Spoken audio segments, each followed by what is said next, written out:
தளபதி 69 தான் தன்னுடைய கடைசி படம் என கூறியுள்ளார். ஆனால் இப்படத்தை இயக்க போவது யார் என இதுவரை அறிவிப்பு வெளியாகவில்லை. வினோத் இப்படத்தை இயக்க போகிறார் என உறுதியாக கூறப்பட்டாலும் அதிகாரப்பூர்வ அறிவிப்பு வெளிவரவில்லை என்பது குறிப்பிடத்தக்கது.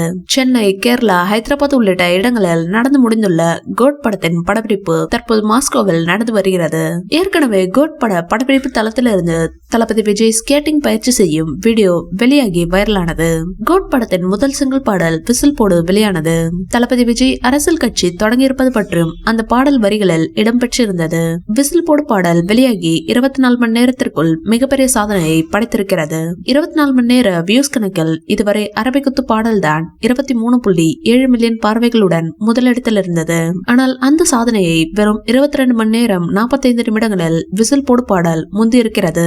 ஒரே நாளில் பாடல் முதலிடத்திற்கு வந்திருப்பதால் ரசிகர்கள் கொண்டாட்டத்தில் இருக்கின்றனர். கோட் படத்திலிருந்து அடுத்ததாக என்ன வெளியாகும் என ரசிகர்கள் எதிர்பார்த்து காத்திருக்கின்றனர். விசில் போடு பாடலை பற்றி பேசிய யுவன் அடுத்த பாடல் இதைவிட மாசாக இருக்கும் என்று சொல்லி இருக்கிறார். ஒருவேளை அடுத்ததாக இரண்டாவது பாடல் வெளியாகுமோ என்று ரசிகர்கள் காத்திருக்கின்றனர். இந்த வீடியோ பிடிச்சிருந்தா லைக் பண்ணுங்க, ஷேர் பண்ணுங்க. மேலும் விஜய் சார் பற்றிய தகவல்களுக்கு எங்க சேனலை சப்ஸ்கிரைப் பண்ணுங்க.